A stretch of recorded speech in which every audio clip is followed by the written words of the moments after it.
Hey guys, this is Conrad for the Gamer Access, and welcome to the video part of my review of the Logitech G27 racing wheel for the PS3 and PC.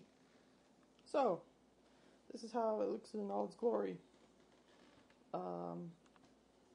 Let's start from the wheel. Leather. Who doesn't like leather? Especially on a wheel. It feels nice. Nice grip here. You got these little notches for your thumb. The rest is made out of stainless steel, solid stainless steel paddle shifters. Have a nice feel to them, nice click. I like that. Another thing I like, this thing right here, the shifter. This thing brings a whole new level of, I don't know, interaction with the game and realism. It feels very good. As you can see, it's leather again.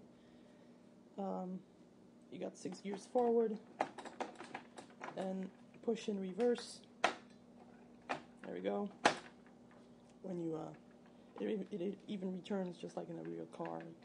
So you shift to a second gear, neutral.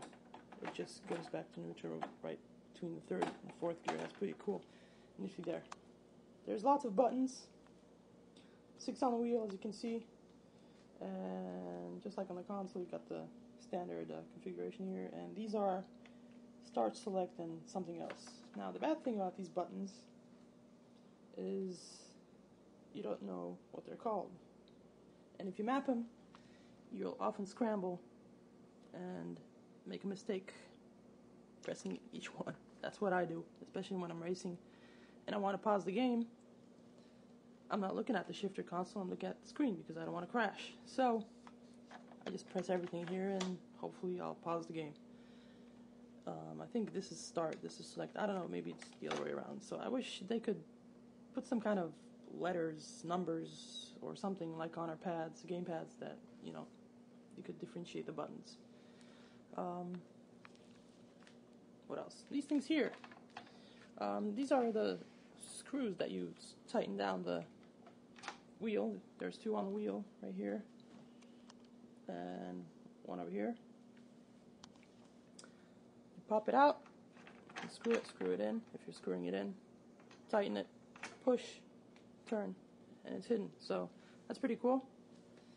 And of course the wheel itself has a 900-degree turn angle, which is a lot when you're shifting up or shifting down with the shifter here, and you're making a hard left or right turn.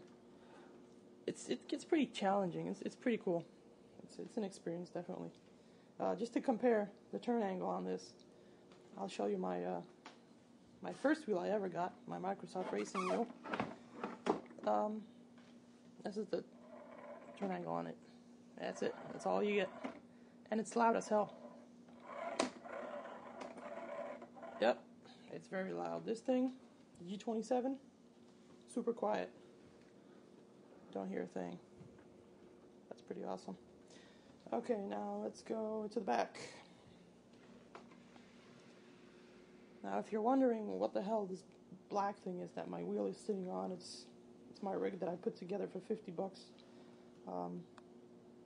I was tired of playing with this wheel with my Microsoft wheel on my lap.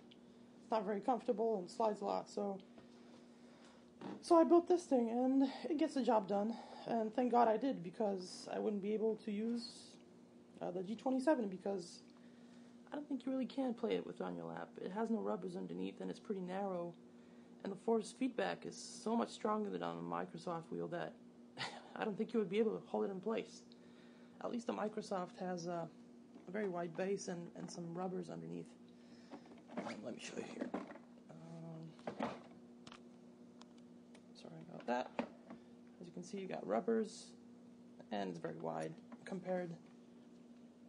Can I compare it like that? Yeah. See how wide that is? So, the G27 needs some kind of mount.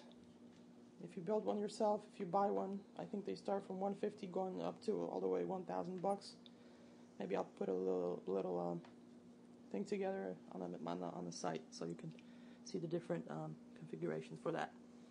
So this is the back. As you can see, The back of the wheel looks like a Ford Mustang, at least that's what I think. And lots of cables going out.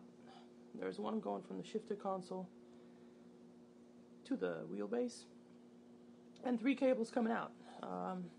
One cable, of course, going to the PS3, right there. Of course, to the USB port. One cable going to the AC adapter, and the last cable going down to the pedal base.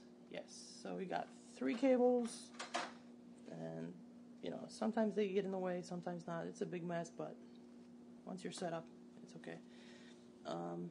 Wheelbase. Okay, here we go. Pedals.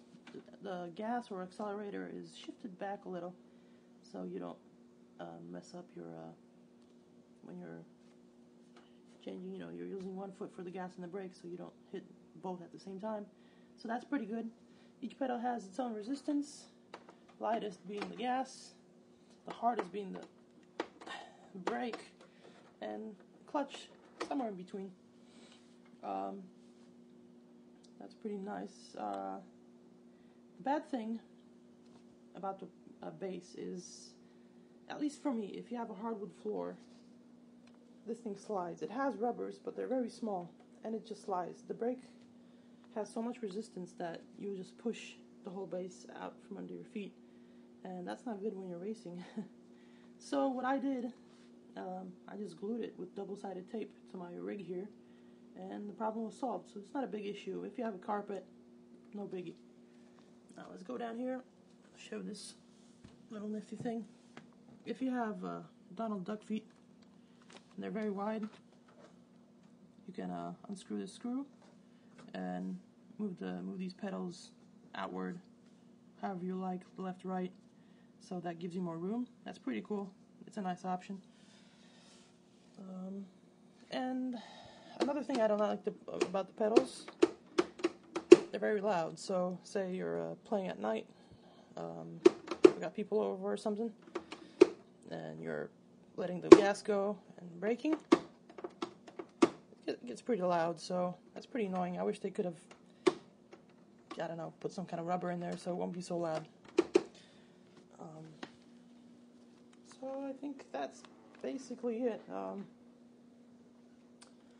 So a couple of flaws, like a lot of cables, but that's unavoidable, I guess. That's the same thing with my Microsoft wheel. See, these are the cables from my Microsoft wheel right here. Lots of cables, and the sound of the pedals and the shifter, they could have made that a little quieter. Not a biggie, just turn up the volume and put some headphones on. And button mapping, something that you'll be able to differentiate each button, what is what. It gets pretty confusing when you're driving 160 miles per hour and watching the screen. This wheel goes around for $260 plus shipping, maybe a little cheaper depending where you look. Pricey, yes, it's like a current gen console, so it's not for everybody, but definitely worth it. The materials used and just the reality and the realism it brings to the game, it's undescribable. It feels very awesome. The game gets a lot more harder than a gamepad.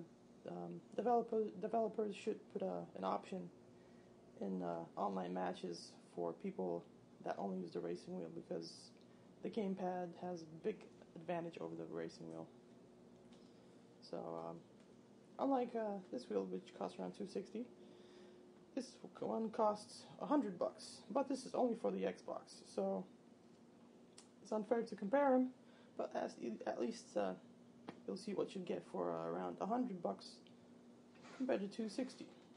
You got leather and stainless steel, hunk of plastic. So, you know, everybody's got a budget, and if once you try this wheel, once you try this setup, you're sold.